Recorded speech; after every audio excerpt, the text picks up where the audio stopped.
Hello, everybody. Welcome. Let's see. We are doing acting from all angles today. Hi, this is sponsored by Actors in Action. And today we're going to be talking about self-taping. Something that everybody as actors are like, how do I do it? And what if I need help? And Courtney's here. Hey, Courtney. And all that stuff. So we're going to cover all those bases, but first let me introduce myself to you. My name is Julianne Lichty-Stratton, and I am the creator of Actors in Action Professional Training for Actors, where we take actors and we help them get their own fail-proof process so they can rock any audition or booking or callback and have a really fantastic way of working. All right, so let's dive in. Let's talk about self-taping. Nowadays, we're doing self-taping so much more than in the past, and it's probably just going to get bigger and bigger and bigger that way, which is cool. There's a lot of advantages to that, and there's some disadvantages, I suppose. It's great to go in and meet the casting director and meet with people. That's fun, but in our modern world, things are really fast, and we're turning things around, and we got to get our stuff out there, and so self-taping is just becoming more common.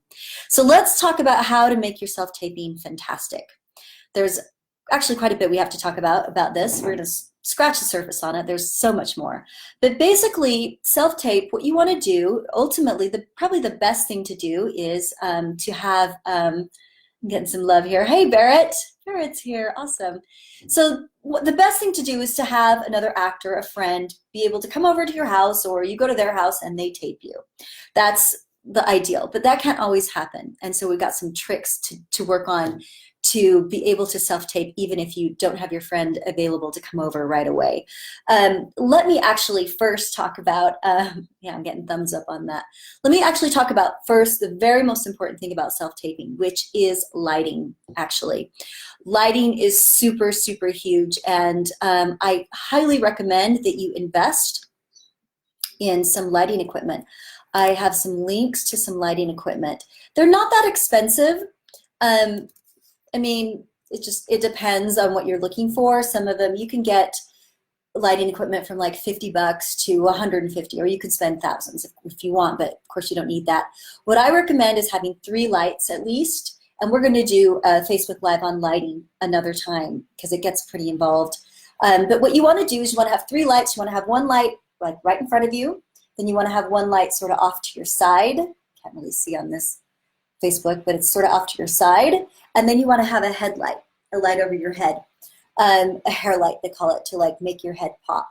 So if you can have those 3 lights, that's great. So if you can find a place in your house to set up, this is like where I do my auditions, and have your lights there or have your lights accessible, that is really great. Usually you want a blank wall. I have this nice green room in here, and I do my auditions in here, and they look really great against the wall. And if you don't have lights, you can also use a window. So right now where I'm sitting, I have this great big window right in front of me, and you can see it's lighting me really well. It looks really good. So you could also just have a window in front of you that has lots of light. You just don't want to have shadows. You don't want to be poorly lit. You don't want it to look, unprofessional. So because the lighting will really make it look professional. And the more professional your audition looks, the more chance you have of booking or getting called back. So invest in that. Even if you want to like invest with a couple of friends, you can each put in $25 and spend $75 and get 3 lights and just sort of share them.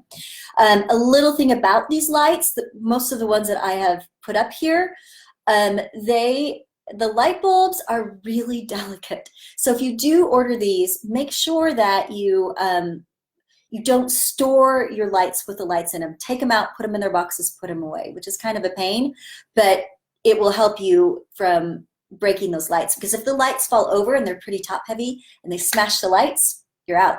And you gotta buy more light bulbs, and they're like $8 a pop. So be careful with them. I do have one on here which is an LED light, which I just ordered myself. I'm gonna try it, see if it works really well. It was about $60. So here's some lights on there. So there you go. Oh, we've got a couple other people joining us. Catherine's here, and Rebecca. Great, nice to see you guys. All right, so lighting. Super important, really, really important. Have good lighting, have a nice background, a blank wall. I like to put a little bit of color into the wall. They say, you know, white wall is fine. If you have a wall in your house like yellow or blue or whatever, that's great. Also, you can do a backdrop. You can do a backdrop. I believe one of the lighting kits I recommended has a backdrop to it too. So you can set that up. You can even do a green screen if you want to shoot other things and put stuff back there.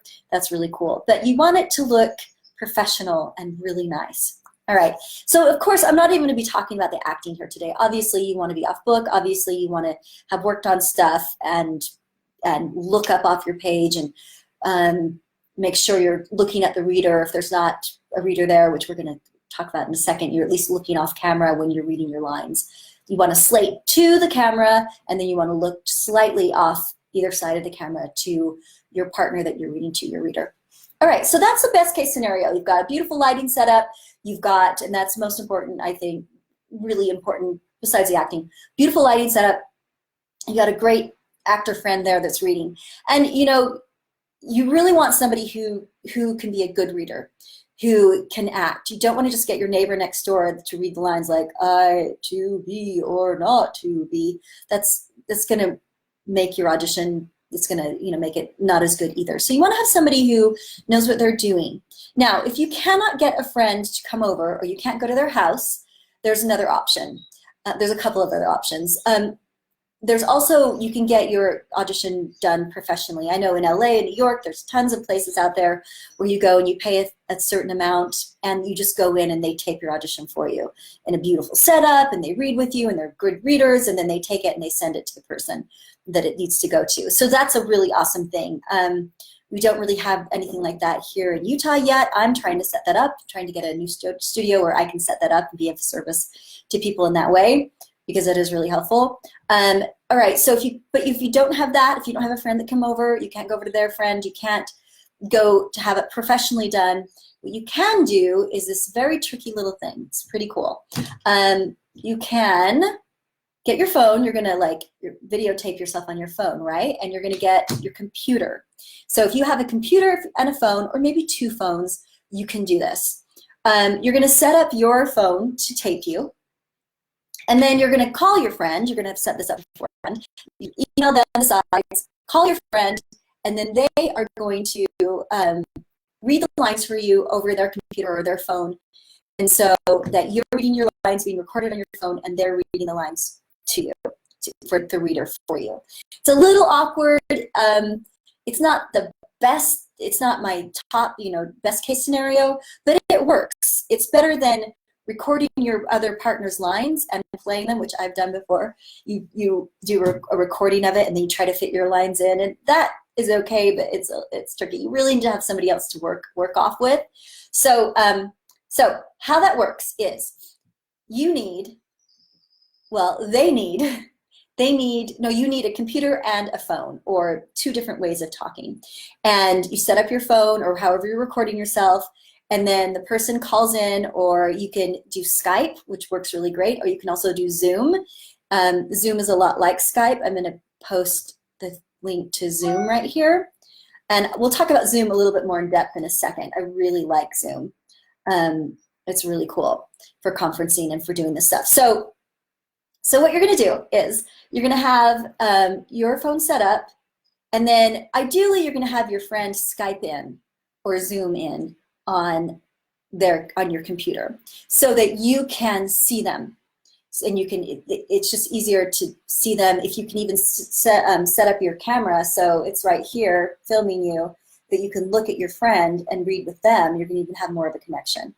So you can do that, and it takes a little coordination. It takes a little getting used to. You're also going to have to trim your video, because you're going to have to reach up and turn on the video.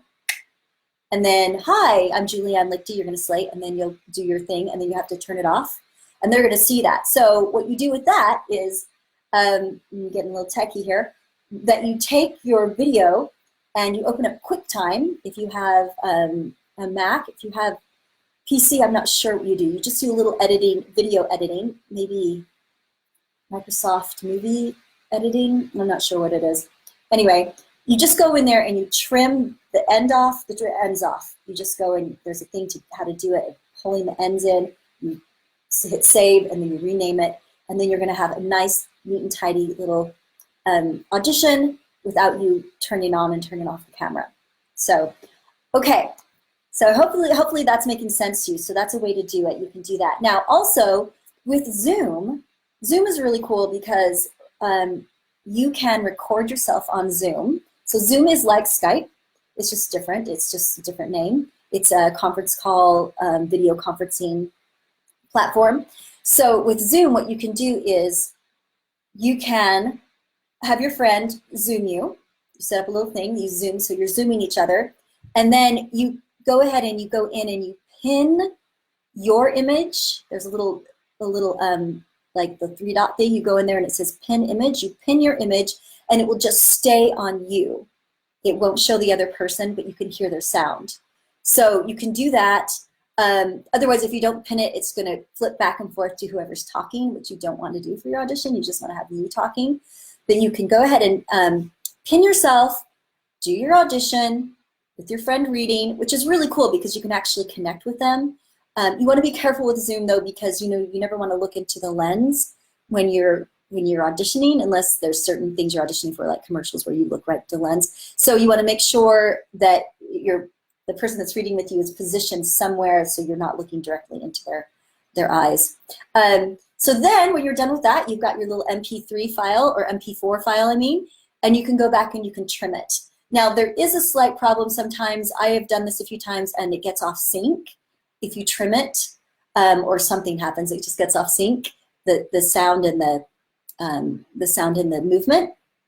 So if that happens, you can put it into a video editing program like Premiere Pro and just sync it back up, which is a little involved. I know I'm getting a little techie here, but these are workarounds. These are ways to do it. And that is pretty much it, actually. So I think that's pretty much your basics of how to self-tape, especially if you don't have a person there. And if you get this system set up, you're going to really be able to do it easily, and you'll be comfortable with it, and you'll be able to help out other friends too. So it's just a really convenient, great way to do this if it looks good. You want it to look as professional as you possibly can. You want to have that great lighting. You want to just frame yourself properly, like head to tummy, sort of like this-ish is probably what you want. The super tricky thing is if they want a full body shot of you. I don't know how to work around that. I don't know what to do if you don't have somebody else there to give you a body shot to do the camera like that. So that's something, if you have any ideas, if you have any solutions for that, I'd love to hear. That's basically it. So good luck on your self-taping. We're going to go deeper into this. We're going to go deeper into lighting later on. And then I'll show you how to set up your lights. All right, great. Thanks for watching. We are having a play reading of my play I've written. It's called Amber Alert. This will be this Sunday if you happen to be in Salt Lake City. Sunday from 7 to 9. I'll post a link to it below. My play got into the Great Salt Lake Fringe Festival, so we're just having a reading on Sunday night with the cast, and everybody's invited. And yeah, that's it. Have a great day. We'll see you next time on Acting from All Angles. All right.